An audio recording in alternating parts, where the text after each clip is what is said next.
Les auteurs continuent à écrire, les metteurs en scène à diriger et les acteurs à acter. En d'autres termes, on n'arrête jamais de réinventer son propre métier. Cette phrase est issue du texte de l'urgence du théâtre au temps du coronavirus de Davide Carnevali. L'école des maîtres a 24 ans. En cette année particulière, nous avons décidé ensemble de créer un projet engagé entre l'Italie, le Portugal, la France et la Belgique. Une édition inédite, tournée cette fois vers les jeunes auteurs et autrices qui se sont rencontrés afin d'écrire et échanger autour de l'œuvre du dramaturge italien Davide Carnevali. Nous avons le plaisir de partager avec vous ce texte exceptionnel, point de départ de ces écritures nouvelles, une œuvre puissante, actuelle et vivante, lue par la comédienne Deborah Marshall. De l'urgence du théâtre au temps du coronavirus. Davide Carnevali, traduction par Paul Dubo, avec la collaboration de Caroline Michel. En cette période de ralentissement forcé des activités humaines, sans parler de l'économie, on ne cesse de nous répéter que la culture ne doit pas mourir, et si possible, que le théâtre non plus. En interprétant cette prière comme un appel aux armes, les professionnels du théâtre, apparemment mus par le noble idéal de diffuser l'esprit de l'art aux gens enfermés chez eux et qui seraient apparemment affamés de théâtre, essayent par tous les moyens de sauver la saison. On peut faire plein de choses sur Internet, surtout quand on s'ennuie. Sur le web, les auteurs continuent à écrire, les metteurs en scène à diriger et les acteurs à acter. En d'autres termes, on ne s'arrête jamais de réinventer son propre métier. En revanche, le débat sur les modalités et donc sur le sens de ce métier à réinventer est quasi inexistant. Si pour l'instant nous sommes envahis de monologues et de sketchs qui racontent la misère de notre isolement, bientôt nous serons inondés de textes sur la pandémie et la fin du monde que nous avons connu jusque-là.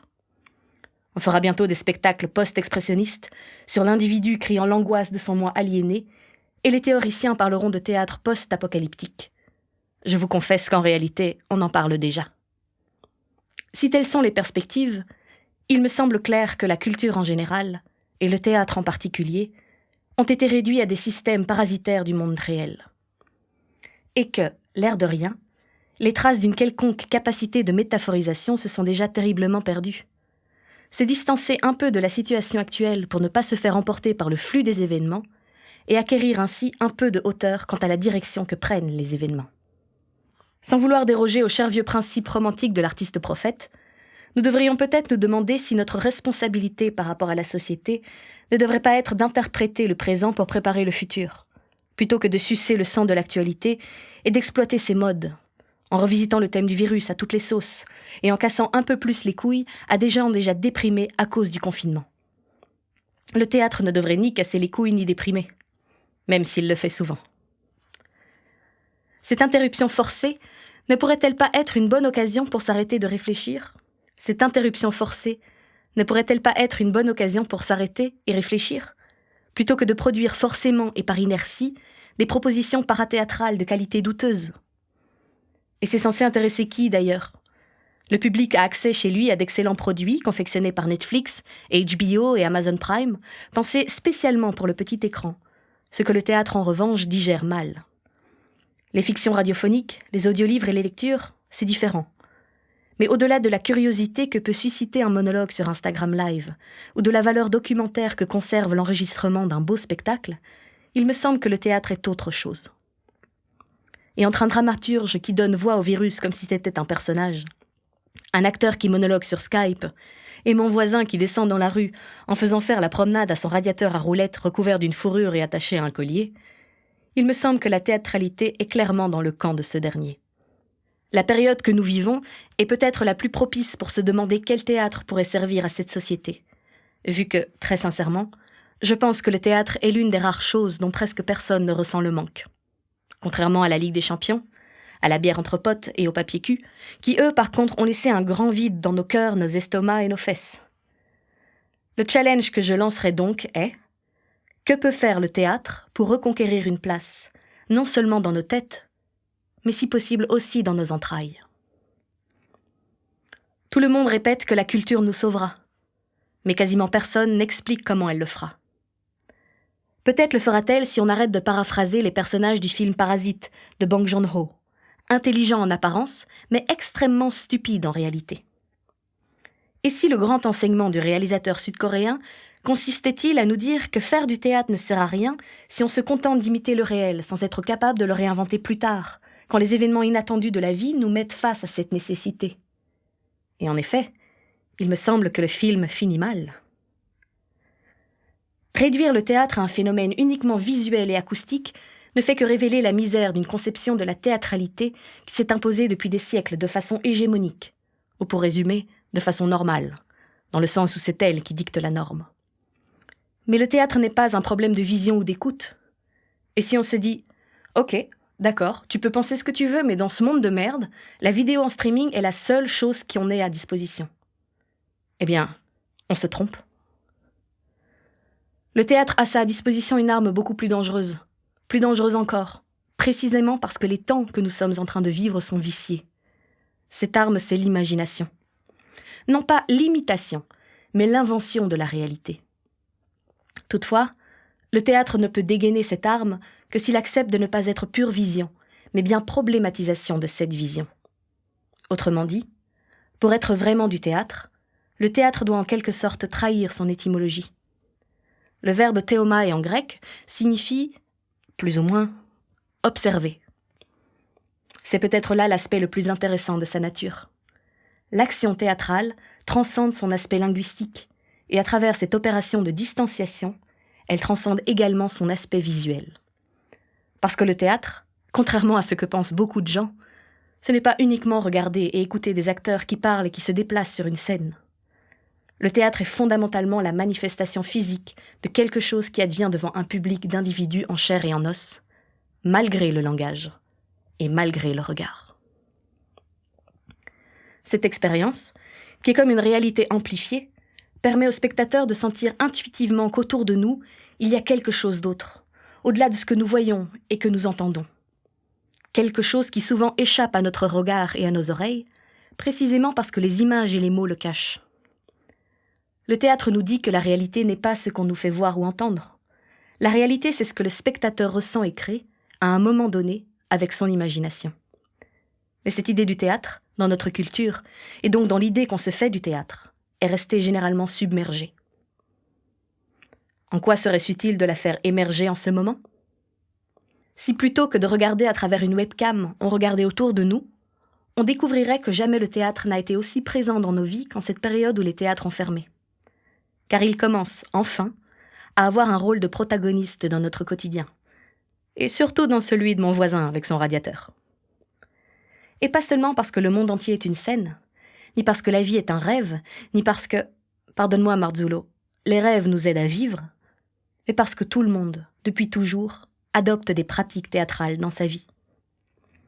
Shakespeare, Calderon, Pirandello et Brecht le savaient, mais aussi, pour ceux qui voudraient approfondir, maintenant qu'ils ont le temps de lire, Erving Goffman, La mise en scène de la vie quotidienne, 1956. John Austin, Quand dire c'est faire, 1962, ou Victor Turner, Anthropologie de la performance, 1986. Seulement souvent on ne s'en aperçoit pas. Et chose plus embarrassante encore, ceux qui font du théâtre ne s'en aperçoivent pas non plus. Au lendemain même du début du confinement, nous avons vu naître spontanément des initiatives comme les concerts à la fenêtre, les chorales improvisées de chansons populaires, les bingos entre voisins, les rêves et les flash mobs au balcon. Toutes ces choses sont des expressions de théâtralité. Autant que l'a été, ici en Espagne, l'énorme Cacerolada, manifestation publique de protestation à caractère économico-politique, exécutée en battant en rythme une cuillère contre une casserole ou une poêle.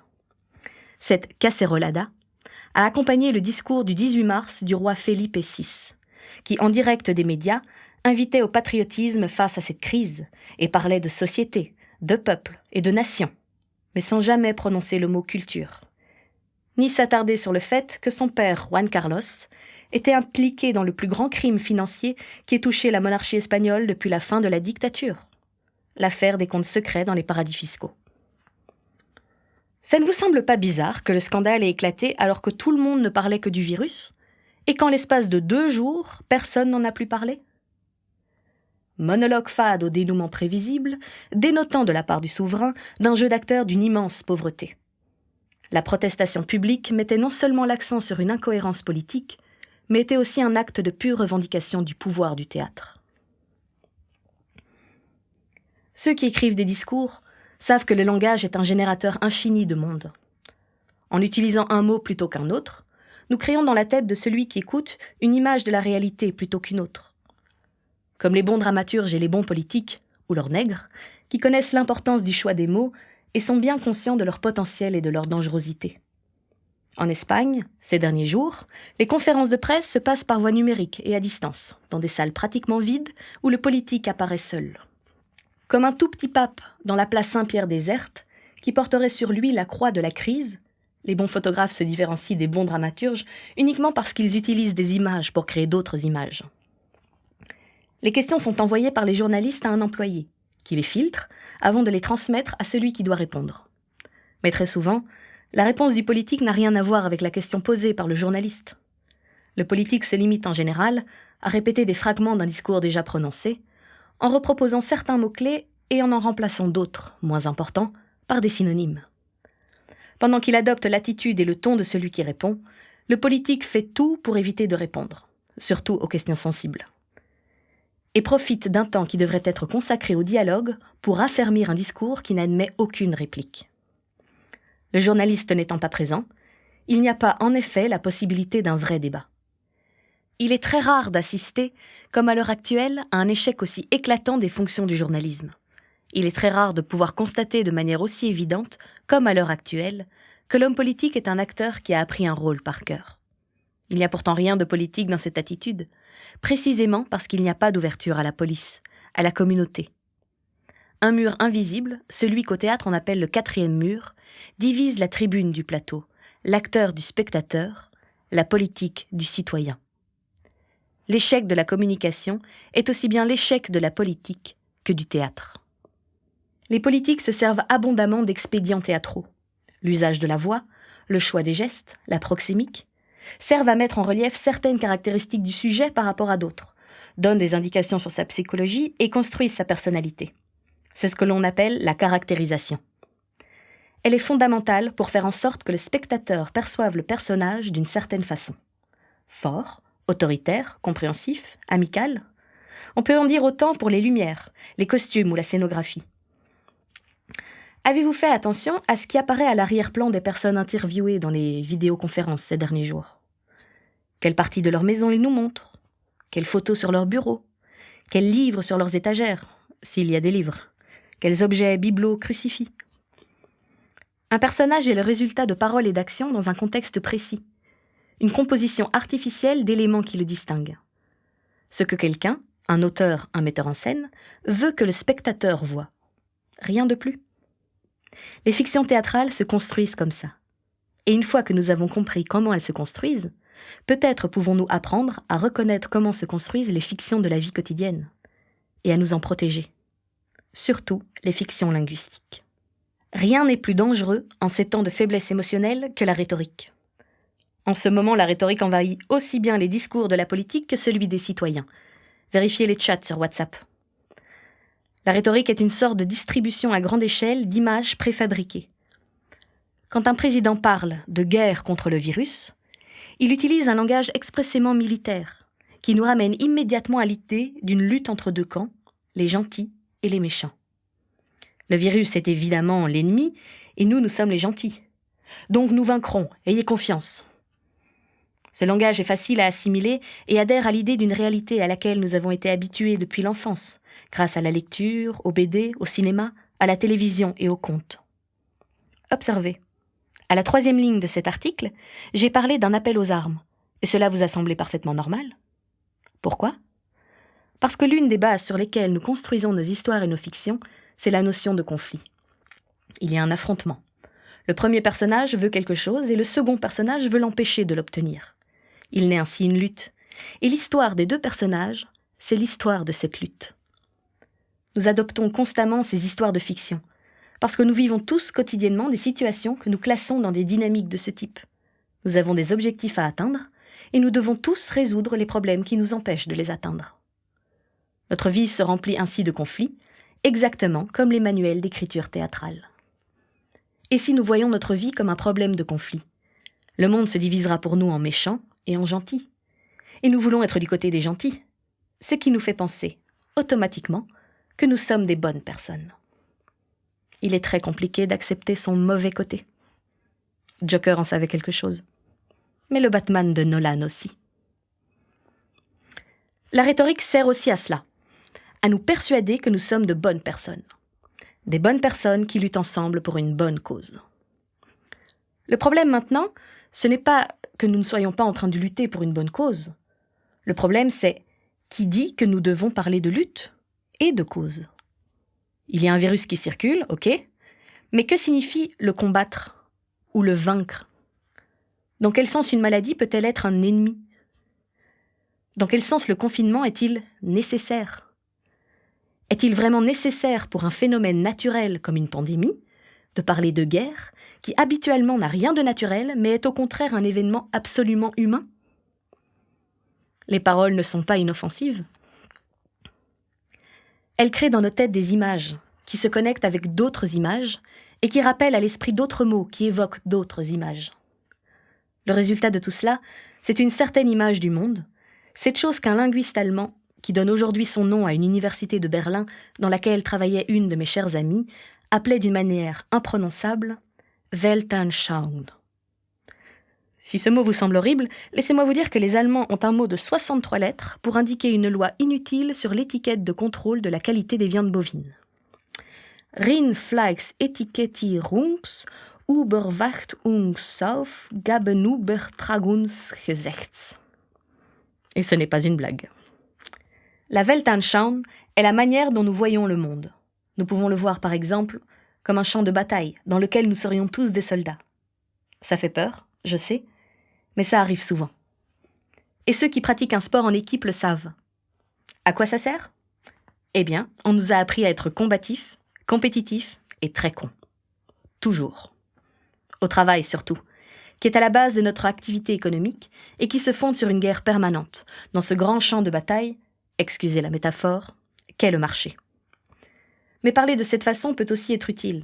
Par exemple, pour faire en sorte que la population ne se sente pas perturbée quand elle voit dans la rue des militaires en uniforme, alors qu'elle est obligée par décret de loi de rester enfermée chez elle. Je ne dis pas qu'il est inutile de rester enfermé chez soi en ce moment. D'ailleurs, je ne dis pas grand-chose dans cet article. Ni que les militaires dans la rue ne sont pas de bonnes personnes qui font aujourd'hui un travail essentiel de service public. Mais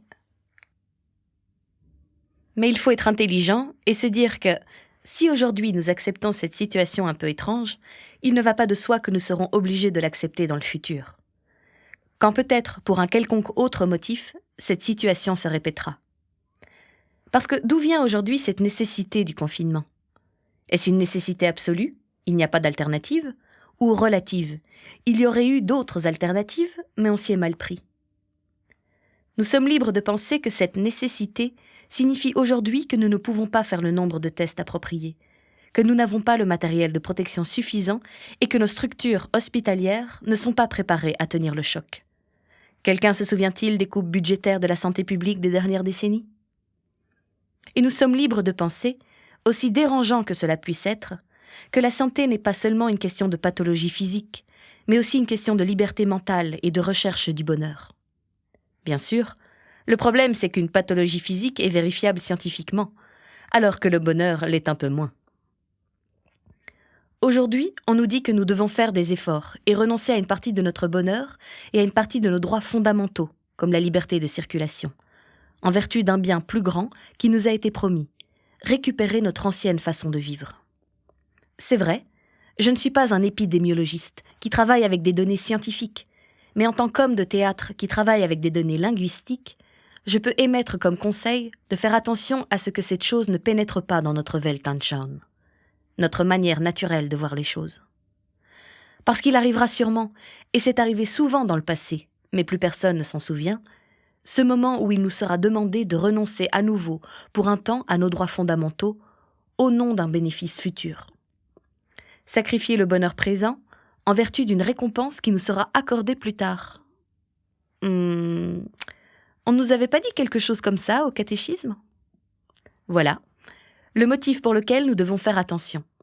C'est que quand cette situation se représentera, il sera un peu plus facile de penser que c'est normal. et un peu plus facile de l'accepter, vu qu'il y aura déjà eu un précédent. Quand je vivais à Berlin ou à Buenos Aires, je me demandais de temps en temps ce que j'aurais fait si j'avais eu 30 ans dans l'Allemagne nazie ou dans l'Argentine de la dictature militaire. Peut-être que ce léger sentiment d'angoisse que nous ressentons aujourd'hui en restant enfermés chez nous peut nous être utile pour imaginer la situation de ceux qui ont vécu dans un état d'exception permanent. Ce moment où celui qui gouverne dit « Excusez-moi, mais maintenant je dois vraiment tout faire tout seul, soyez patient, obéissez et faites confiance et tout s'arrangera. » Évidemment, il ne s'agit pas de faire des comparaisons, ce n'est pas la même chose. Mais peut-être que cette sensation de non-liberté que nous sommes en train de vivre à un degré minime et superficiel peut nous aider à nous faire une idée de la vie qu'ont pu vivre d'autres personnes dans des périodes vraiment difficiles.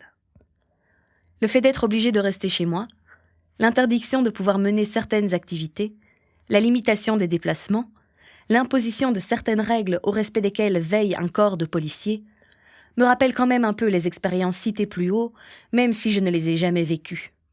Cela s'appelle de l'empathie et peut générer une forme d'identification. Et de ça aussi, les manuels de théâtre en sont pleins. C'est une chose naturelle, parce que pour nous c'est instinctif, selon Aristote en tout cas, de nous mettre dans la peau des autres et de les imiter, depuis que nous sommes enfants. Nous apprenons à vivre en faisant semblant d'être comme les adultes qui nous entourent. Le théâtre ne fait rien d'autre qu'exploiter ces processus mimétiques. Où ça nous mène tout ça ? Eh bien, si nous faisons cet effort mimétique, par exemple, nous pouvons mieux comprendre à quel point il est facile, extrêmement facile, terriblement facile, d'accepter la limitation de nos propres libertés personnelles si on réussit à nous faire ressentir une simple possibilité comme une nécessité. Et peut-être que les situations que ces personnes ont acceptées ne nous paraîtront pas si extraordinaires, mais au contraire, elles nous sembleront un peu plus normales. Dangereusement normales. Et peut-être que cela nous sera utile quand ces choses se présenteront à nouveau dangereusement. Le théâtre peut-il servir aussi à cela ? Il me semble que oui. Cela nous conduit dangereusement à nous questionner enfin sur ce que nous entendons par état d'urgence. L'urgence est un mot que nous avons beaucoup entendu ces dernières années. Nous l'avons entendu, par exemple, quand on parlait de l'urgence humanitaire ou de l'urgence climatique. On dirait qu'un siècle est passé depuis, non ? Quand bien même ces urgences sont largement plus persistantes et dangereuses que l'urgence sanitaire que nous sommes en train de vivre, notre réaction à celle-ci a été pratiquement nulle. Pour ne pas parler des réactions que nous avons quotidiennement face aux appels d'urgence qui n'ont pas moins à voir avec la vie humaine. Il me semble pourtant que ces urgences ont eu bien peu d'impact sur nos vies. C'est peut-être dû au fait qu'aujourd'hui, il nous est plus facile de raisonner sur des périodes très courtes que sur le long terme. Dans notre Weltanschauung a puissamment pénétré l'idée qu'il est préférable d'être rapide, flexible, efficace et de s'adapter immédiatement aux changements brusques, de savoir se transformer pour être en phase avec le temps, surtout celui de la production. Il y a une 40aine d'années, un philosophe français qui s'appelait Jean-François Lyotard disait que les grands projets qui régulaient nos vies ne sont plus faits pour nous à l'ère de la postmodernité. L'une des conséquences est que nous cherchons la résolution immédiate des conflits et que nous ne voulons plus ou ne sommes plus capables de structurer notre vie en projetant des objectifs et en élaborant des stratégies à long terme. Nous avons perdu l'habitude de projeter.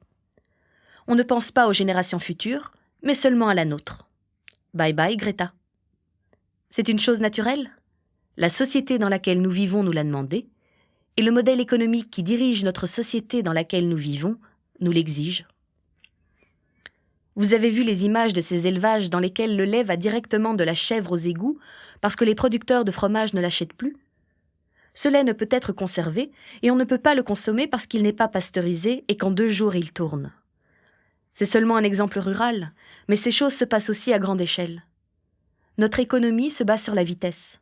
Les flux économiques et financiers sont rapides, le processus de production et de consommation aussi.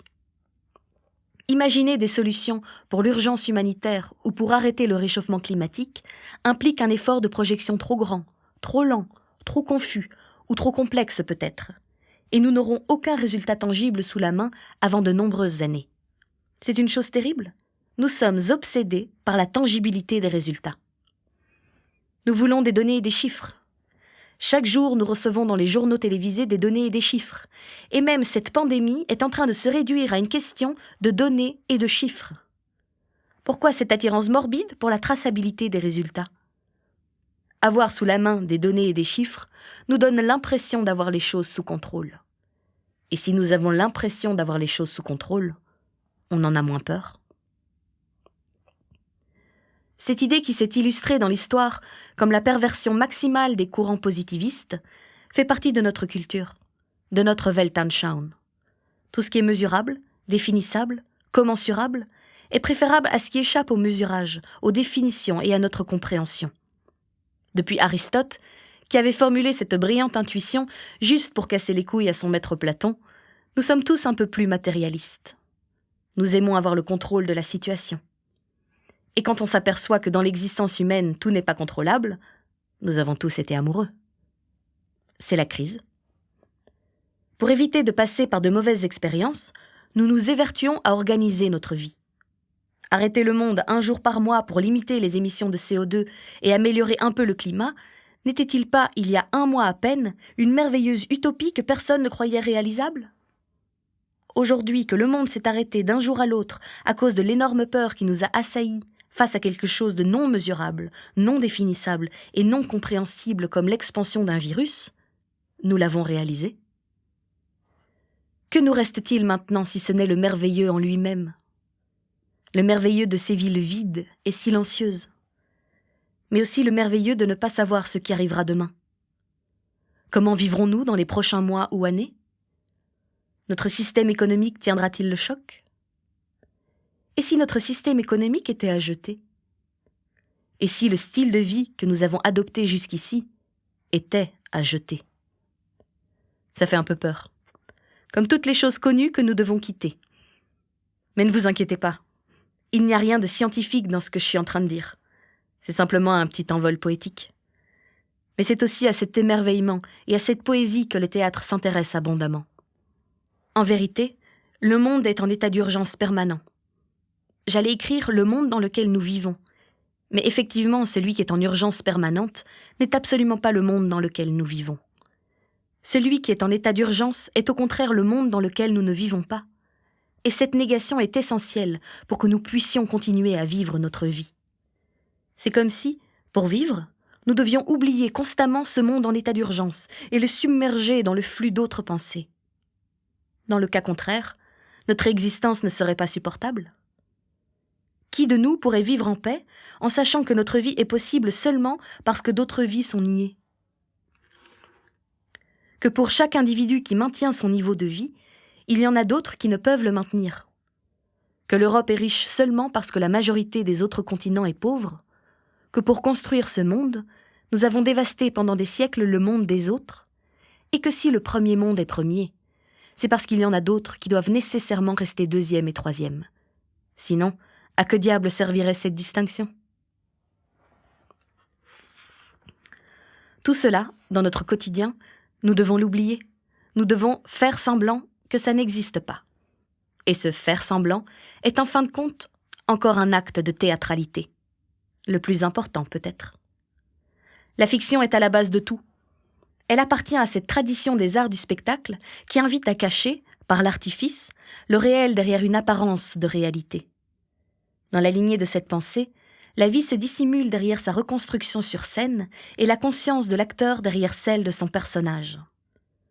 Le spectateur accepte cette convention, il voit ce que le théâtre lui montre et le reçoit comme si c'était la réalité. Peu importe que ce ne soit pas le cas. Ce qui est important, c'est l'illusion. Ainsi, nous acceptons de prendre pour vrai ce qui est faux. Et nous ne le faisons pas uniquement quand nous allons au théâtre, évidemment. Nous le faisons aussi quand nous en sortons, et cela peut être problématique. Au cours de l'histoire, sont apparues d'autres façons de penser qui ont proposé de voir les choses autrement. Des penseurs comme Friedrich Nietzsche ou Antonin Artaud ont cherché dans l'origine rituelle du théâtre le contact essentiel entre la réalité, non filtrée par une représentation. Bertolt Brecht a opté à l'inverse pour maintenir la représentation, mais en montrant au public les mécanismes de sa construction et de sa réception. c'est-à-dire en faisant en sorte que le théâtre déclare explicitement être une opération artificielle, en faisant voir clairement au spectateur comment se construisent ces fictions et comment il est facile d'y croire. Et surtout, quels en sont les risques conséquents.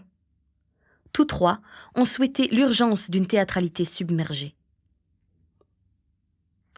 Dans son bref essai appelé « L'œuvre d'art à l'époque de sa reproductibilité technique », un autre philosophe allemand, et je vous jure que c'est le dernier que je cite, du nom de Walter Benjamin, qui s'est beaucoup intéressé au théâtre et surtout à Brecht, fait une comparaison entre le magicien et le médecin.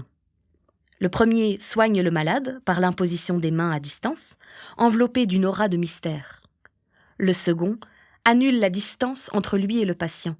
Il se présente comme un homme face à un autre homme, duquel il se différencie seulement par une plus grande habileté technique, et non par des qualités surnaturelles. Peut-être jamais, autant que face aux grandes épidémies, l'homme endure une crise dans la crise.